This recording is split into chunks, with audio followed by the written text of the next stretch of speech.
ಅಜ್ಜಿ ಮತ್ತು ಮೊಮ್ಮಗನ ಕಥೆ. ರಾಂಪುರ ಎಂಬ ಗ್ರಾಮದಲ್ಲಿ ಅಜ್ಜಿ ಮತ್ತು ಮೊಮ್ಮಗ ವಾಸವಾಗಿದ್ದರು. ಮೊಮ್ಮಗನ ಹೆಸರು ಆಕಾಶ್. ಮೊಮ್ಮಗ 9ನೇ ತರಗತಿ ಓದುತ್ತಿದ್ದನು. ಆಕಾಶ್ ತಂದೆ ತಾಯಿ ಬೇರೆ ದೇಶದಲ್ಲಿ ಕೆಲಸ ಮಾಡುತ್ತಿದ್ದರು. ಅವನು ಅಜ್ಜಿಯ ಜೊತೆ ಹಳ್ಳಿಯಲ್ಲಿ ಇರಲು ಬಯಸುತ್ತಿದ್ದನು. ಅಜ್ಜಿ ಎಂದರೆ ಆಕಾಶಗೆ ತುಂಬಾ ಪ್ರೀತಿ. ಅಜ್ಜಿಯ ಜೊತೆ ತುಂಬಾ ಪ್ರೀತಿಯಿಂದ ಆಕಾಶ್ ದಿನ ಕಳೆಯುತ್ತಿದ್ದನು. ಶಾಲೆಯಲ್ಲಿ ಆಕಾಶ್ ತುಂಬಾ ಚೆನ್ನಾಗಿ ಓದುತ್ತಿದ್ದನು. ಅಜ್ಜಿಯು ಆಕಾಶ್ಗೆ ಇಷ್ಟವಾದ ತಿಂಡಿಯನ್ನು ಮಾಡಿಕೊಡುತ್ತಿದ್ದಳು. ಅಜ್ಜಿ ಮೊಮ್ಮಗ ತುಂಬಾ ಖುಷಿಯಾಗಿ ಮನೆಯಲ್ಲಿ ಕಾಲ ಕಳೆಯುತ್ತಿದ್ದರು. ಒಂದು ದಿನ ಆಕಾಶ್ ಅಪ್ಪ ಅಮ್ಮ ಫೋನ್ ಮಾಡಿದರು. ಹಳ್ಳಿಗೆ ಬರುತ್ತೇವೆ ಎಂದು ಹೇಳಿದರು. ಆಕಾಶ್ ತುಂಬಾ ಖುಷಿಯಾಗಿತ್ತು. ಆಕಾಶ್ ಅಪ್ಪ ಅಮ್ಮ ಮನೆಗೆ ಬಂದರು. ಆಕಾಶ್ ಅಜ್ಜಿ ಅಪ್ಪ ಅಮ್ಮ ಕಾಫಿ ಕುಡಿಯುತ್ತಾ ಎಲ್ಲರೂ ಖುಷಿಯಾಗಿ ಮಾತನಾಡುತ್ತಿದ್ದರು. ಆಕಾಶ್ ಅಪ್ಪ ಅಮ್ಮ ಅಜ್ಜಿ ಜೊತೆ ದೇವಸ್ಥಾನಕ್ಕೆ ಹೋಗಿ ಬಂದನು. ಆಕಾಶನನ್ನು ಅವರ ಅಪ್ಪ ಅಮ್ಮ ಜೊತೆಗೆ ಕರೆದುಕೊಂಡು ಹೋಗುತ್ತೇವೆ ಎಂದು ಹೇಳಿದರು.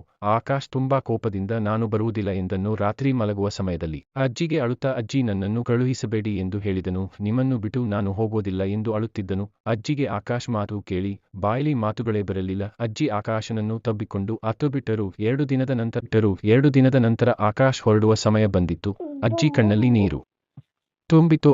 ಆಕಾಶ್ ಅವರ ಅಪ್ಪ ಅಮ್ಮ ಅಜ್ಜಿಯ ಆಶೀರ್ವಾದ ಪಡೆದು ಕಾರಿನಲ್ಲಿ ಏರ್ಪೋರ್ಟ್ಗೆ ಹೊರಟರು. ಕಾರ್ ಕಿಟಕಿಯಿಂದ ಹೊರಗಡೆ ಕೈ ಹಾಕಿ ಅಜ್ಜಿ ಅಜ್ಜಿ ಎಂದು ಕಿರುಚುತ್ತಿದ್ದನು. ಆಕಾಶ್ ಅಪ್ಪ ಅಮ್ಮನ ಜೊತೆ ವಿಮಾನದಲ್ಲಿ ಊರು ತಲುಪಿದನು.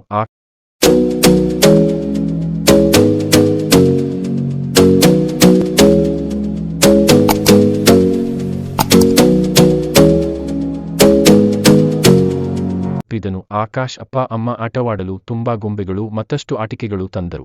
ಆಕಾಶನಿಗೆ ಖುಷಿಯಾಗಲಿಲ್ಲ. ಅಲ್ಲಿ ಅಜ್ಜಿ ಕೂಡ ಆಕಾಶನ ಬಗ್ಗೆ ಯೋಚನೆ ಮಾಡುತ್ತಿದ್ದರು. ಒಂದು ದಿನ ರಾತ್ರಿ ಆಕಾಶ್ ಇದ್ದಕ್ಕಿದ್ದಂತೆ ತುಂಬಾ ಜ್ವರ ಬಂದಿತ್ತು. ಆಕಾಶ್ ನಿದ್ರೆಯಲ್ಲಿ ಅಜ್ಜಿ ಅಜ್ಜಿ ಎಂದು ಕನವರಿಸುತ್ತಿದ್ದನು.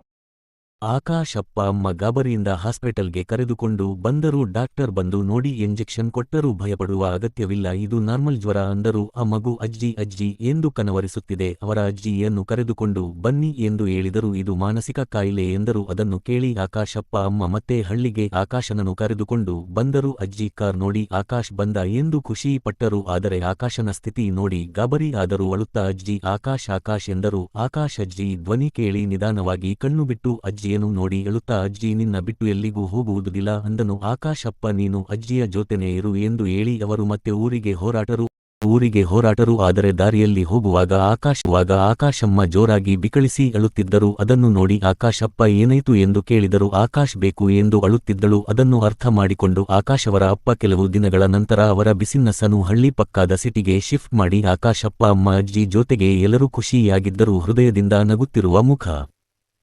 ಈ ಕಥೆಯ ನೀತಿ ಏನೆಂದರೆ ತಂದೆ ತಾಯಂದಿರು ಅಜ್ಜ ಅಜ್ಜಿಯರಿಂದ ಮಕ್ಕಳನ್ನು ದೂರ ಮಾಡಬಾರದು.